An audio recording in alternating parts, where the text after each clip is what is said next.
Le reflet dans le miroir de la salle de bain lui renvoyait l'image d'une femme élégante.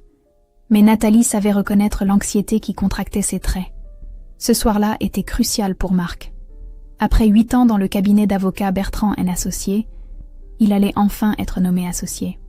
Elle ajusta sa robe noire, simple mais raffinée, achetée avec 3 mois d'économie.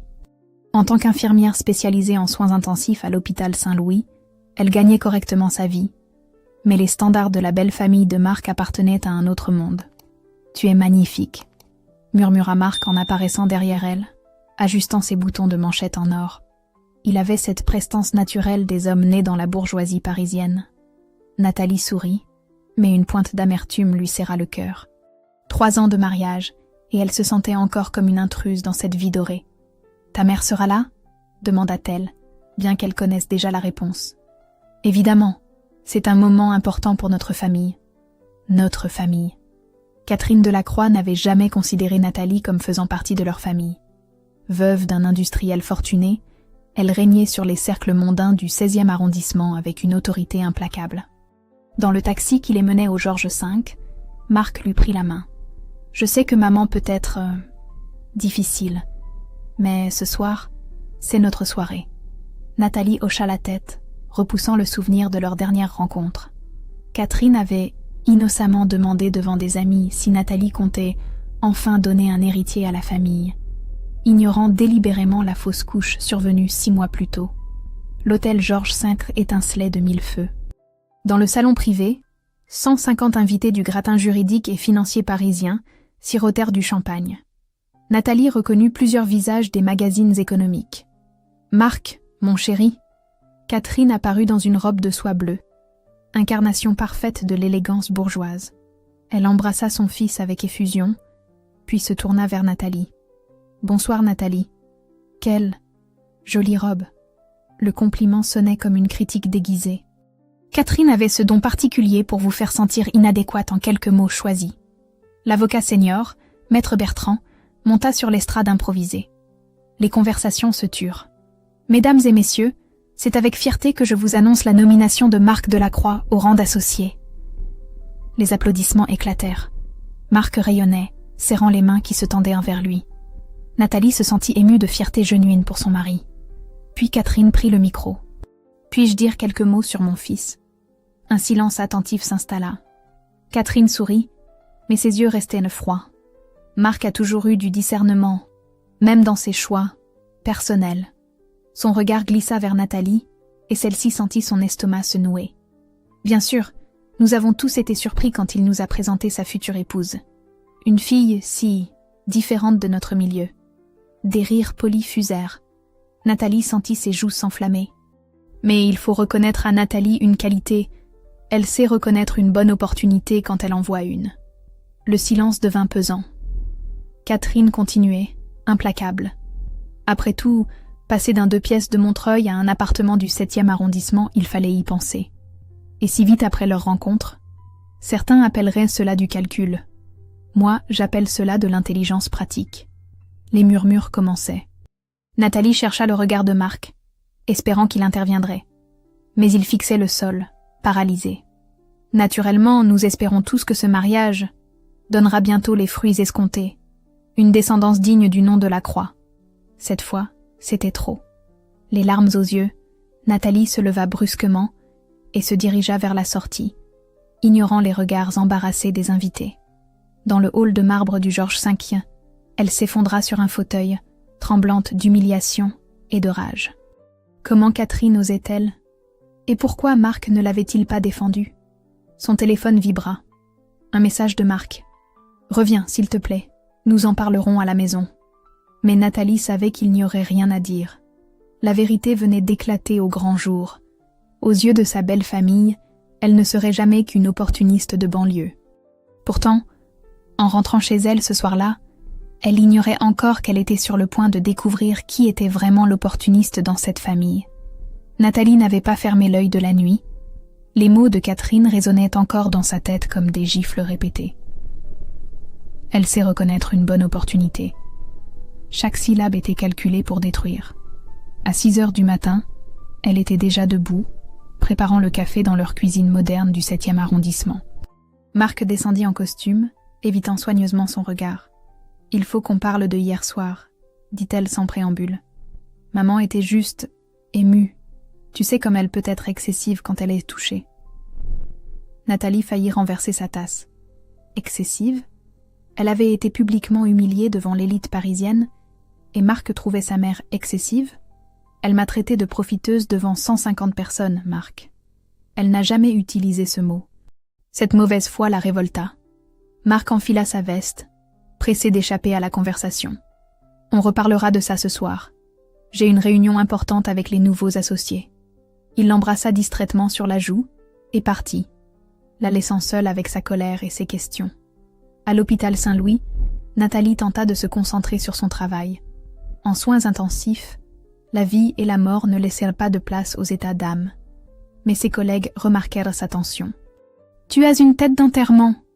lui lança Sophie, l'aide-soignante, pendant leur pause. « Problème de couple ?» Nathalie secoua la tête. Comment expliquer qu'elle venait de comprendre qu'elle vivait depuis 3 ans dans une famille qui la considérait comme une intruse? L'après-midi passa lentement. Vers 17h, son téléphone sonna. Numéro inconnu. « Madame Delacroix, ici Fabienne Mercier, du journal Le Figaro. J'aimerais avoir votre réaction concernant les déclarations de votre belle-mère hier soir. » Le sang de Nathalie se glaça. « Pardon ? Nous avons été informés des propos tenus lors de la soirée au Georges V. Plusieurs témoins ont rapporté les accusations portées contre vous. Souhaitez-vous vous exprimer ? » Nathalie raccrocha, les mains tremblantes. Catherine n'avait pas seulement voulu l'humilier, elle avait orchestré un véritable lynchage médiatique.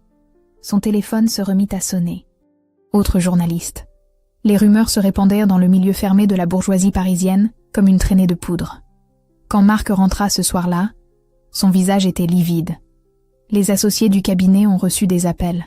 Des journalistes posent des questions sur ma vie privée. Et alors, tu vas enfin défendre ta femme ? Nathalie, tu ne comprends pas. Ma réputation professionnelle est en jeu. Maman pensait bien faire en me détruisant publiquement ? Marc s'effondra dans le canapé, la tête dans les mains. Elle dit qu'elle voulait juste marquer le coup. Que les gens de notre milieu ont besoin de comprendre que notre mariage n'est pas un calcul. En insinuant que c'en était un, elle regrette.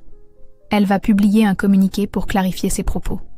Nathalie le fixa, incrédule. Même maintenant, il trouvait des excuses à sa mère. Tu y crois vraiment ? Que Catherine regrette ? C'est ma mère, Nathalie. Ces 4 mots résumaient tout. Pour Marc, Catherine passerait toujours en premier. Nathalie n'était qu'une épouse, remplaçable si nécessaire. Cette nuit-là, allongée dans le lit conjugal, elle prit une décision. Elle ne subirait plus. Si Catherine voulait la guerre, elle l'aurait. Le lendemain matin, pendant que Marc était sous la douche, Nathalie fouilla discrètement dans son bureau. Elle cherchait quelque chose, n'importe quoi qui pourrait lui donner une arme contre sa belle-mère. Dans le dernier tiroir, elle tomba sur un dossier marqué « Fondation, personnel ». À l'intérieur, des documents comptables, des relevés bancaires et quelque chose qui la fit froncer les sourcils. Des virements récurrents vers un compte offshore aux îles Caïmans. Elle photographia rapidement les documents avec son téléphone. Probablement rien d'important, mais son instinct d'infirmière, habituée à détecter les anomalies, lui soufflait le contraire. « Qu'est-ce que tu fais ?» La voix de Marc la fit sursauter. Il se tenait dans l'embrasure, une serviette autour de la taille, le regard soupçonneux. « Je cherchais un stylo », mentit-elle. Marc s'approcha, referma le tiroir d'un geste sec. « Ce bureau est privé, Nathalie. J'aimerais que tu respectes ça. » Pour la première fois, elle vit son mari sous un nouveau jour. Il ne la protégeait pas seulement pas, il cachait quelque chose. Cette découverte allait changer le cours de leur mariage et de leur vie. 3 jours s'écoulèrent dans un silence pesant. Marc partait tôt le matin et rentrait tard, évitant toute conversation. Les journalistes avaient cessé d'appeler après le communiqué de Catherine, un texte froid où elle regrettait le malentendu sans jamais présenter d'excuses. Nathalie avait pris un congé exceptionnel à l'hôpital. Elle avait besoin de réfléchir, de comprendre comment sa vie avait basculé en quelques heures. Ce matin-là, seule dans l'appartement, Elle repensait aux documents entrevus dans le bureau de Marc. Ses virements vers les îles Caïmans l'intriguaient.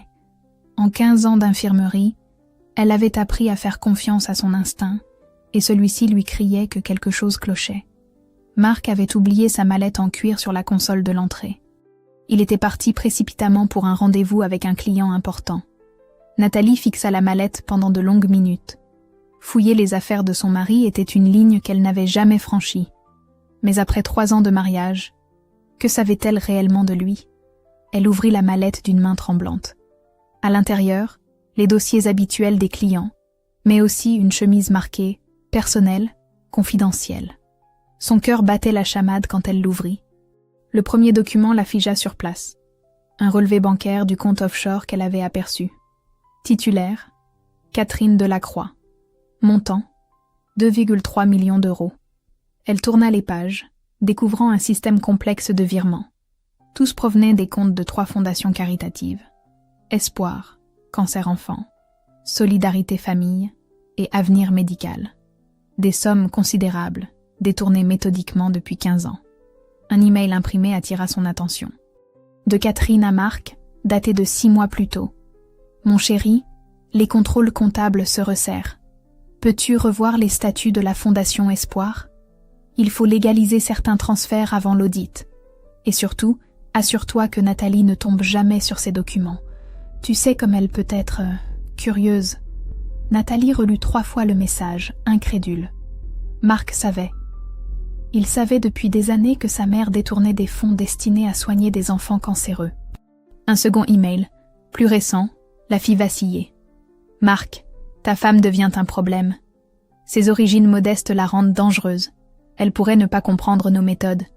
Il faut qu'elle disparaisse de nos vies. J'ai une solution. La réponse de Marc était lapidaire. Fais ce qu'il faut, maman. Je te suis. Nathalie s'effondra sur le canapé, les documents éparpillés autour d'elle. L'humiliation de l'autre soir n'était pas un dérapage. C'était une opération calculée pour la pousser au divorce. Catherine volait l'argent destiné à des enfants malades, et Marc l'aidait à blanchir ses fonds à travers ses compétences juridiques. Pire encore, ils avaient planifié de la détruire pour protéger leur secret. Son téléphone sonna. « Marc, chérie, j'ai oublié ma mallette. Tu peux me l'apporter au bureau ?» La voix de son mari lui parut soudain étrangère. Cet homme qui l'embrassait chaque matin, qui lui parlait de fonder une famille, était complice du vol de millions d'euros. « J'arrive », répondit-elle d'une voix qu'elle espérait normale. Elle remit soigneusement les documents en place, mais pas avant d'avoir photographié chaque page. Son téléphone contenait maintenant les preuves d'une fraude massive. En taxi vers le cabinet d'avocat, Nathalie réfléchissait fébrilement. Marc et Catherine avaient sous-estimé la petite infirmière de banlieue. Ils pensaient qu'elle subirait l'humiliation et partirait en silence. Ils allèrent découvrir qu'ils s'étaient trompés sur toute la ligne. Dans le hall de marbre du prestigieux cabinet Bertrand & Associés, elle croisa le regard de Marc. Il souriait, soulagé de récupérer sa mallette, ignorant que sa femme venait de découvrir l'ampleur de leur criminalité. « Merci, tu me sauves. J'ai tous mes dossiers importants là-dedans. »« Oui, » murmura Nathalie. « Je sais. » Marc ne remarqua pas le double sens de sa réponse. Il était déjà reparti vers son bureau, confiant dans sa supériorité et son impunité.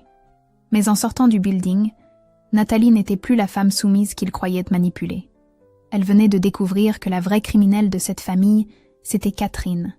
Et maintenant, elle savait exactement comment la détruire. Nathalie passa l'après-midi à arpenter leur appartement comme une lionne en cage. Les preuves photographiées sur son téléphone brûlaient sa conscience.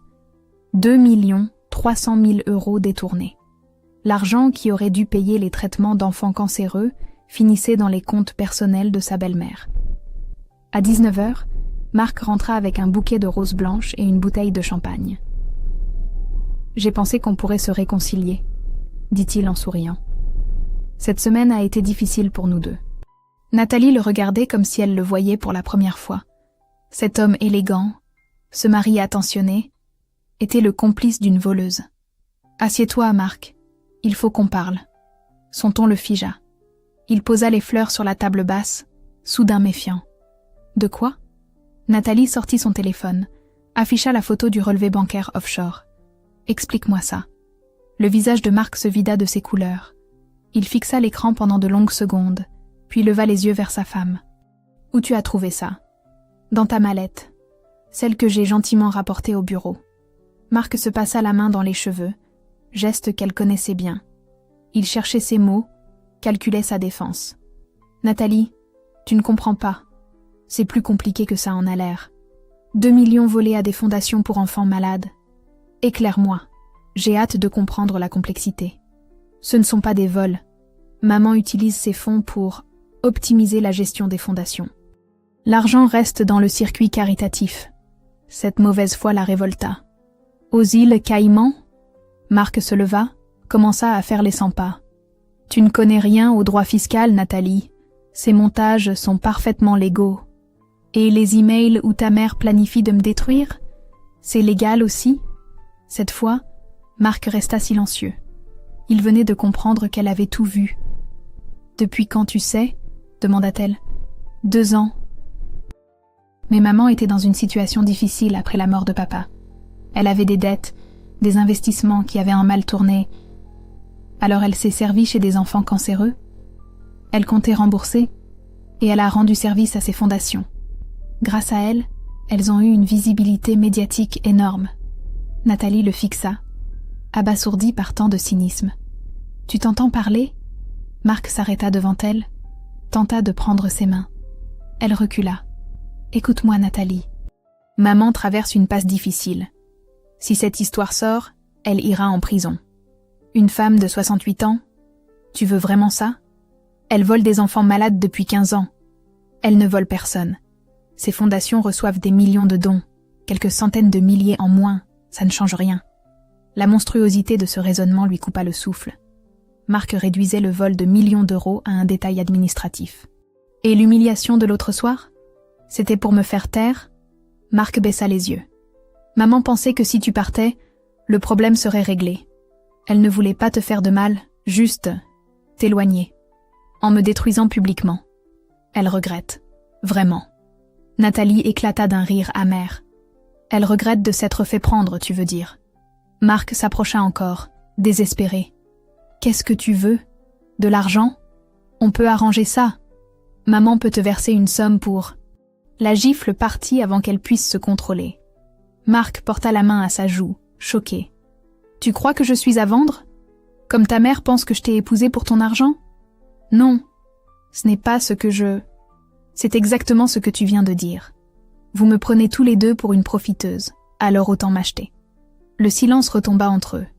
Marc massait sa joue rouge, réalisant l'énormité de sa proposition. « Qu'est-ce que tu vas faire ?»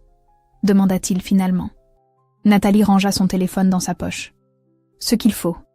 Si tu dénonces maman, notre mariage est fini. Notre mariage est déjà fini, Marc. Il s'est terminé le soir où tu m'as regardé me faire humilier sans broncher. » Elle prit sa veste et se dirigea vers la porte. « Où tu vas ? Réfléchir. Loin de toi et de ta mère. » En claquant la porte, Nathalie savait qu'elle venait de franchir un point de non-retour. Marc avait fait son choix. Il protégerait sa mère criminelle plutôt que sa femme innocente. Désormais, elle était seule face aux Delacroix. Mais elle n'était plus la petite infirmière Neve qu'il pensait manipuler. Elle était une femme en guerre, et elle venait de trouver leurs armes. Nathalie passa la nuit dans un petit hôtel du Marais, incapable de fermer l'œil. Les preuves contre Catherine étaient accablantes, mais elle ne pouvait pas les porter seule à la police. Une infirmière accusant l'épouse d'un industriel et la mère d'un avocat prestigieux? Qui la croirait? Le lendemain matin, elle reprit son service à l'hôpital. Le travail l'aiderait à réfléchir. En soins intensifs, elle retrouva ses repères, cette sensation d'être utile qui lui manquait depuis des jours. Vers midi, en feuilletant machinalement le Figaro à la pause déjeuner, un nom attira son attention. Emma Garnier. L'article racontait comment cette journaliste d'investigation avait démasqué un réseau de corruption dans les marchés publics toulousains. Une idée germa dans son esprit. Si quelqu'un pouvait l'aider, c'était une professionnelle de ce genre d'affaires.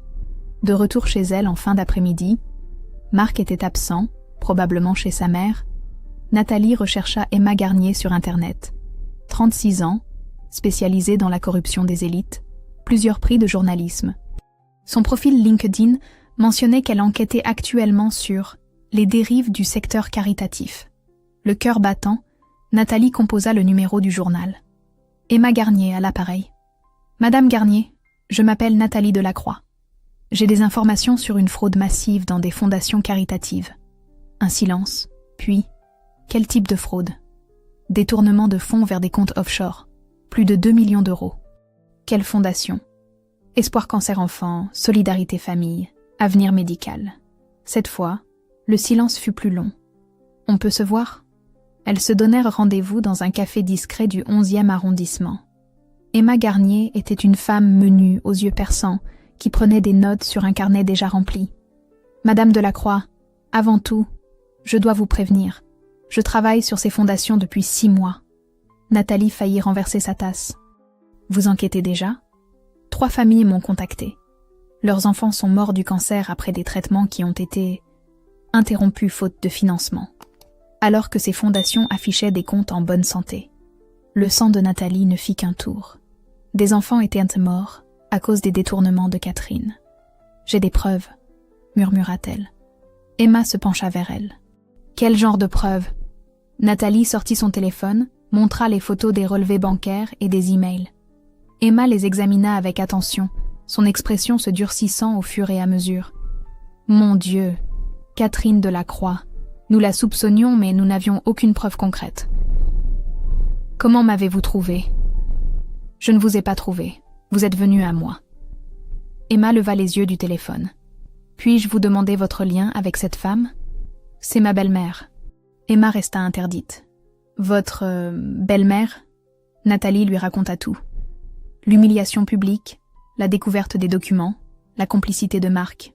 Emma l'écouta sans l'interrompre, notant certains détails. Votre mari est avocat au cabinet Bertrand et Associés? Oui. Pourquoi? Ce cabinet gère justement les statuts légaux de ces 3 fondations. Nous soupçonnions une complicité juridique. Tout se mettait en place. Marc ne se contentait pas de garder le silence. Il facilitait activement les détournements en modifiant les statuts pour légaliser certains transferts. Que comptez-vous faire de ces informations? Demanda Emma. Je veux qu'elle paie. Pour l'humiliation, pour les mensonges, pour ses enfants morts. Emma referma son carnet. Madame Delacroix, ce que vous me montrez peut envoyer votre belle-mère en prison et détruire la carrière de votre mari. Vous en êtes consciente? Parfaitement. Et vous êtes prête à témoigner officiellement? Nathalie pensa aux familles endeuillées, aux traitements interrompus, aux enfants qui seraient encore vivants si Catherine n'avait pas volé leur chance de guérison. Oui, mais je veux que l'affaire éclate publiquement, que tout le monde sache qui elle est vraiment. Emma sourit pour la première fois. J'ai peut-être une idée. Catherine Delacroix doit recevoir une médaille d'honneur le mois prochain, lors du gala annuel de la Fondation contre le cancer, devant 300 invités et les médias. Et alors, imaginez qu'au moment où elle monte sur scène pour recevoir sa récompense pour 15 ans de dévouement, les preuves de ses vols soient révélées en direct. L'idée était diaboliquement parfaite. Catherine humiliée devant le gratin caritatif parisien, sa réputation détruite instantanément, sa chute aussi publique que l'avait été l'humiliation de Nathalie. « Combien de temps nous faut-il » demanda Nathalie. « 1 mois pour vérifier toutes les pistes, rassembler les témoignages des familles victimes et préparer un dossier blindé. » Elles se serrèrent la main. Pour la première fois depuis 1 semaine, Nathalie se sentait moins seule. En rentrant chez elle, elle trouva Marc qui l'attendait, les traits tirés. « Où étais-tu » ? J'étais inquiet. J'ai réfléchi à notre conversation d'hier, répondit-elle calmement. Et j'ai pris ma décision. Dans 1 mois, Catherine Delacroix découvrirait ce que coûtait vraiment l'humiliation d'une femme qu'on croyait sans défense. Les 2 semaines suivantes s'écoulèrent dans une tension sourde. Nathalie avait repris une apparence de normalité, partageant les repas avec Marc, dormant dans le même lit, jouant l'épouse qui tentait de sauver son mariage. Mais chaque soir, elle envoyait discrètement à Emma Garnier de nouveaux documents photographiés. Relevés bancaires supplémentaires, correspondances compromettantes, preuve de la complicité active de Marc dans les montages juridiques. Catherine, elle, multipliait les invitations à dîner. Tactique classique, rapprocher l'ennemi pour mieux le contrôler. Nathalie acceptait avec un sourire parfait, écoutant sa belle-mère disserter sur la charité et le dévouement aux plus démunis. L'ironie était savoureuse. Ce jeudi soir, dans le salon bourgeois de Catherine avenue Foch, Nathalie sirotait son thé en observant la femme qui l'avait publiquement humiliée. Élégante, cultivée, respectée de tout Paris. Une façade parfaite. « J'ai une excellente nouvelle », annonça Catherine en posant sa tasse en porcelaine de Limoges. Le gala de la Fondation contre le cancer approche. Je vais recevoir la médaille d'honneur pour mes 15 années de présidence. Quelle reconnaissance méritée, répondit Nathalie sans ciller. Marc sourit, fier de sa mère. Il ignorait qu'à cet instant précis, Emma Garnier finalisait l'article qui détruirait sa famille. D'ailleurs, continua Catherine, j'espère que cette soirée marquera un nouveau départ pour notre famille. Les dernières semaines ont été compliquées. Son regard se posa sur Nathalie avec une fausse bienveillance. J'aimerais que nous repartions sur de bonnes bases, ma chère. Moi aussi, mentit Nathalie. Mais Catherine n'en avait pas terminé. En fait, j'ai réfléchi à votre situation professionnelle. Un poste d'infirmière en chef se libère à la clinique privée Saint-Gabriel. Un environnement plus approprié à votre rang d'épouse de la Croix. Nathalie comprit immédiatement. Catherine tentait de l'éloigner de l'hôpital public, de ses collègues, de son univers. L'isoler pour mieux la contrôler. C'est très généreux, mais j'aime mon travail actuel. Voyons, ma chère, soigner dans le privé est bien plus valorisant. Et puis, le salaire est nettement supérieur. Toujours l'argent, pensa Nathalie. Catherine ne concevait les relations humaines qu'en termes de transactions financières. Laissez-moi réfléchir. Le sourire de Catherine se crispa imperceptiblement. Elle n'avait pas l'habitude qu'on refuse ses suggestions. Les jours suivants, la pression s'intensifia. Marc insistait pour qu'elle accepte la proposition de sa mère. Des amis de Catherine l'appelaient pour lui vanter les mérites de la clinique Saint-Gabriel. Une campagne orchestrée avec la précision d'une opération militaire. Parallèlement, des rumeurs circulaient sur Nathalie dans leur cercle social. On chuchotait qu'elle traversait une période difficile, qu'elle était instable, qu'elle faisait des scènes à son mari. Catherine distillait savamment le poison, préparant l'opinion à une éventuelle séparation. L'attaque finale vint un dimanche matin. Marc posa devant Nathalie un contrat de la clinique Saint-Gabriel et un autre document. Une demande de congé thérapeutique de l'hôpital Saint-Louis. « Maman pense que tu as besoin de repos.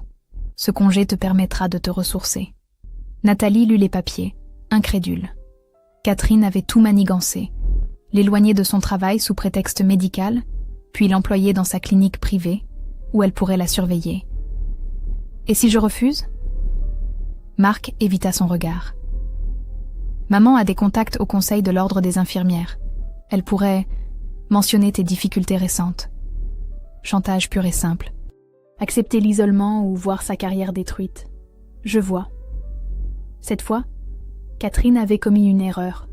Elle révélait l'étendue de son réseau, ses méthodes de corruption. Information précieuse qu'Emma Garnier saurait exploiter. Le soir même, Nathalie enregistra discrètement sa belle-mère venue prendre de ses nouvelles. Elle laissa Catherine s'enfoncer dans ses menaces déguisées, avouer comment elle protégeait la réputation familiale en éliminant les éléments perturbateurs. « Comprenez-moi, ma chère Nathalie, une famille comme la nôtre ne peut se permettre de scandales.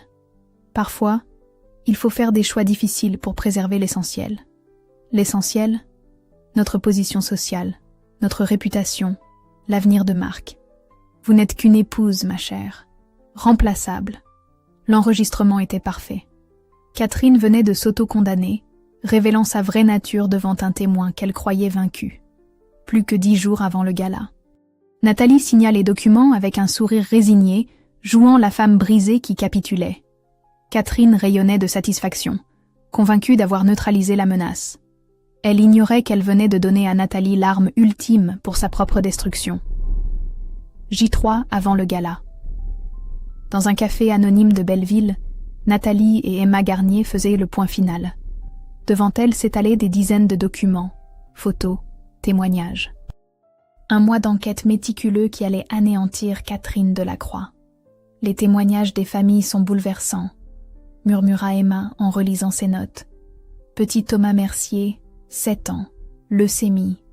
Traitement interrompu en janvier 2023 faute de financement. Décédé 3 mois plus tard. Nathalie serra les poings. À cette période, Catherine venait de virer 150 000 € sur son compte personnel. L'article paraîtra demain matin sur notre site, continua Emma. Mais j'attends votre signal pour la diffusion sur les réseaux sociaux pendant le gala. Le plan était chirurgical. Emma publierait d'abord une version complète de l'enquête en ligne.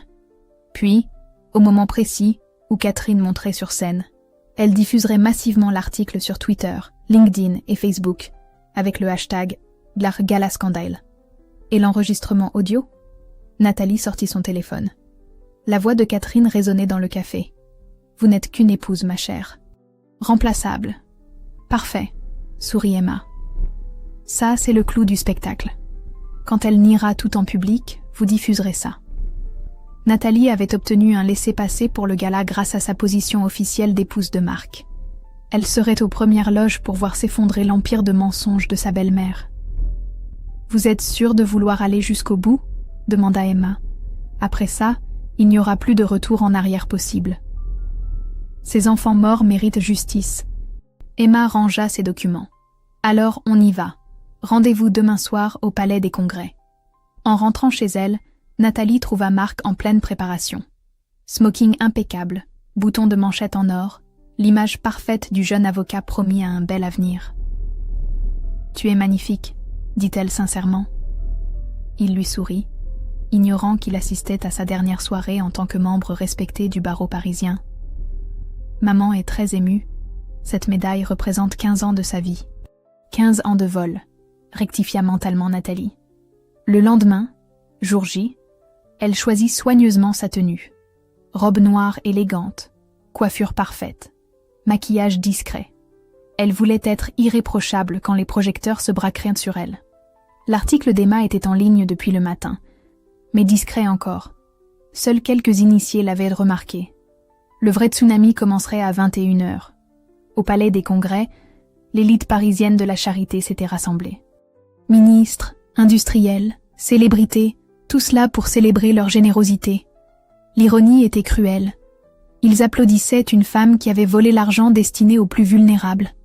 Catherine rayonnait dans sa robe de soie bordeaux. Maquillage parfait, bijoux étincelants, elle incarnait la respectabilité bourgeoise. Combien d'enfants seraient encore vivants sans sa cupidité? Ma chère Nathalie, elle l'embrassa avec une affection feinte. Comme je suis heureuse que vous soyez là pour ce grand moment. Je ne l'aurais manqué pour rien au monde, répondit Nathalie avec un sourire parfait. À 20h30, le maître de cérémonie annonça le programme. Catherine recevrait sa médaille à 21h15 précise, après un discours sur l'engagement caritatif au service de l'enfance. Nathalie vérifia son téléphone. Emma était en position, prête à déclencher la tempête médiatique au signal convenu. Marc lui prit la main. « Tu sembles tendu. C'est l'émotion. Un si grand moment pour votre famille. » Il ne remarqua pas le vôtre au lieu de notre. Dans quelques minutes, Nathalie ne ferait plus partie de cette famille de criminels. 21h10. Catherine se dirigeait vers les coulisses, prête pour son triomphe. Elle adressa un dernier regard vers Nathalie, sourire victorieux aux lèvres. « Profitez bien de ces dernières minutes de gloire », pensa Nathalie en tapant son message à Emma. « C'est maintenant. » La mise à mort pouvait commencer. 21h15. Les projecteurs illuminèrent la scène du Palais des Congrès. Catherine Delacroix s'avança sous un tonnerre d'applaudissements, radieuse dans sa robe bordeaux. 300 invités se levèrent pour honorer la grande dame de la charité française. Nathalie, au 3e rang, regardait sa belle-mère savourer ce qu'elle croyait être son apothéose. À côté d'elle, Marc applaudissait fièrement, ignorant que son téléphone vibrait de notifications inquiétantes. Le ministre de la Santé prit le micro. « Madame Delacroix, vos 15 années à la tête de nos plus prestigieuses fondations ont sauvé des milliers d'enfants. » Au même instant, l'article d'Emma explosait sur les réseaux sociaux. GalaScandale devenait viral en temps réel. Catherine monta sur scène, émue aux larmes. « Mes chers amis, recevoir cette médaille est l'honneur de ma vie. » Dans la salle, les premiers téléphones s'allumaient discrètement. Des visages se froncèrent en lisant les premières lignes de l'enquête d'Emma Garnier.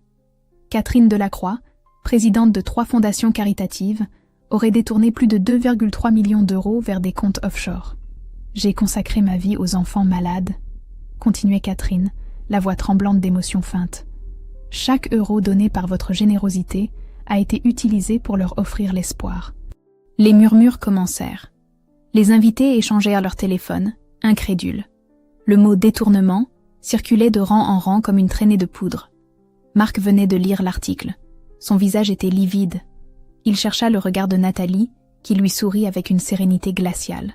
« Des familles entières m'ont fait confiance », poursuivait Catherine, inconsciente du tsunami qui déferlait dans l'assistance. « Jamais je n'ai trahi cette confiance. C'en était trop. » Nathalie se leva lentement. Tous les regards se tournèrent vers elle.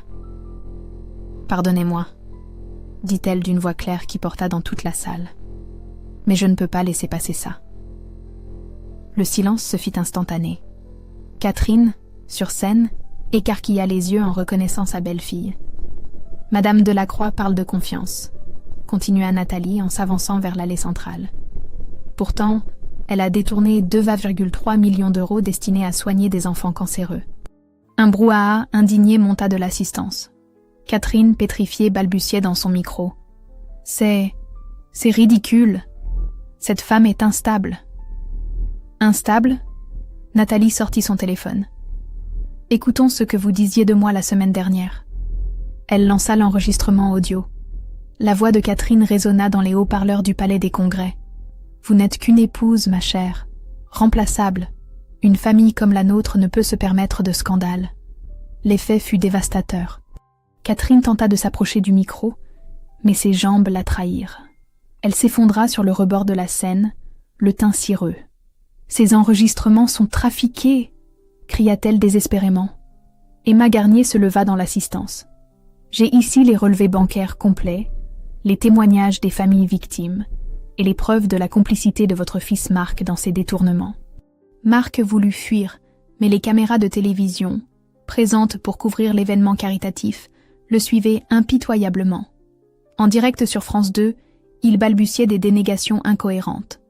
Catherine tentait une dernière fois de reprendre le contrôle. « Ces accusations sont une vengeance. Cette femme détruit ma famille par jalousie. » « Jalousie ?» Nathalie monta sur scène, face à sa belle-mère effondrée. Thomas Mercier, 7 ans. Élise Durand, 5 ans. Kevin Moreau, 9 ans. Tous morts parce que vous avez volé l'argent de leur traitement. Elle sortit les photos des enfants décédés, les brandissant face aux caméras. Dans la salle, plusieurs femmes pleuraient. Vous voulez parler de famille ? Ces enfants avaient des familles aussi, jusqu'à ce que votre cupidité les tue. Catherine s'effondra complètement, sanglotant sur scène devant 300 témoins et les caméras de télévision. 15 années de respectabilité s'écroulaient en quelques minutes. Les organisateurs tentèrent de couper les micros, mais c'était trop tard. Les images faisaient déjà le tour des réseaux sociaux. Marc se dirigea vers sa femme, suppliant « Nathalie, arrête ça, tu détruis tout !» Elle le toisa avec un mépris glacial. « J'ai juste révélé qui vous étiez vraiment. » Puis elle quitta la scène sous les flashs des photographes, laissant derrière elle une famille détruite et une salle en état de choc. La vengeance était consommée, parfaite, publique et définitive. 3 mois plus tard, l'automne parisien dorait les arbres du parc Monceau quand Nathalie sortit du palais de justice. Les flashs des photographes crépitaient encore, mais cette fois, c'était différent. Elle n'était plus la femme brisée qui fuyait les regards. Elle était celle qui avait rendu justice aux enfants oubliés. Catherine Delacroix venait d'être condamnée à 8 ans de prison ferme pour détournement de fonds, abus de confiance aggravé et blanchiment d'argent. Ces biens, saisis depuis le scandale du gala, serviraient à indemniser les familles victimes. La justice avait parlé. Marc l'attendait sur les marches du tribunal, le teint grisâtre de celui qui a tout perdu. Radié du barreau pour complicité passive, il survivait avec un emploi de clerc dans un cabinet obscur de banlieue. « Les papiers du divorce sont signés », dit-il simplement. Nathalie hocha la tête. Plus de colère, plus de haine. Juste une immense lassitude face à cet homme qu'elle avait aimé. « J'aurais pu tout perdre pour toi », murmura-t-il. « Pourquoi tu ne m'as pas laissé une chance ? Parce que tu en avais déjà eu 1000, chaque fois que tu as choisi de te taire. » Il baissa les yeux, conscient qu'il n'y avait rien à ajouter. Nathalie s'éloigna sans se retourner. Emma Garnier l'attendait dans un café de Saint-Germain, un exemplaire du Figaro sous le bras. En première page, sa photo avec le titre « Prix Albert Londres 2024 pour Emma Garnier, L'affaire Delacroix révèle les failles du système caritatif français. Félicitations, sourit Nathalie. C'est grâce à vous, votre courage a tout rendu possible. Elles trinquèrent en silence. Leur alliance avait détruit un empire de mensonges et sauvé peut-être d'autres enfants d'un sort tragique. Et maintenant ? Demanda Emma.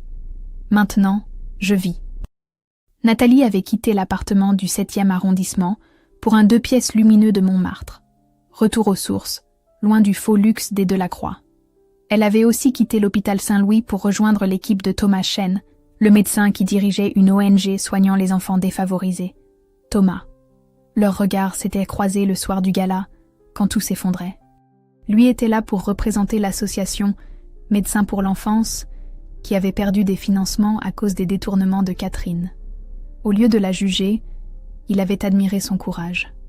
Leur relation naissait dans la simplicité. Pas de calcul, pas de mensonge. Juste 2 personnes qui avaient choisi de réparer le monde plutôt que de l'exploiter. Ce soir-là, dans son petit appartement, Nathalie regardait les photos accrochées au mur. Plus de portraits guindés en famille bourgeoise. À la place, des clichés pris lors des missions humanitaires. Des enfants qui souriaient malgré la maladie. Des familles qui reprenaient un espoir. Son téléphone sonna. Message de Marie Dubois, mère de Thomas Mercier. Ma chérie, grâce à vous, notre petit ange n'est pas mort pour rien. Les nouveaux traitements financés par les dédommagements sauvent déjà d'autres enfants. Merci de nous avoir rendu notre fierté. Nathalie essuya ses larmes. La vraie victoire n'était pas la chute de Catherine, mais ses vies sauvées par la vérité révélée. On frappa à sa porte. Thomas, souriant, tenant un bouquet de marguerites blanches. Comment s'est passé le procès ? Justice est faite. Il l'embrassa tendrement. Pas de passion dévorante comme avec Marc, mais quelque chose de plus profond. La complicité de 2 âmes qui avaient choisi le même combat. « Tu regrettes ?» demanda-t-il en la serrant contre lui. Nathalie regarda par la fenêtre les lumières de Paris qui s'allumaient. Quelque part dans cette ville, Catherine croupissait en cellule. Marc reconstituait péniblement sa vie, et des enfants malades recevaient les soins qu'ils méritaient. « Jamais », répondit-elle avec conviction. Elle avait perdu un mari, une famille, un statut social. Mais elle avait gagné bien plus. Sa dignité, sa liberté et la certitude d'avoir fait le bon choix. L'infirmière de Montreuil avait vaincu l'élite parisienne non par l'argent ou le pouvoir, mais par la seule arme qui compte vraiment, la vérité. Et parfois, dans ce monde imparfait, c'était suffisant pour tout changer.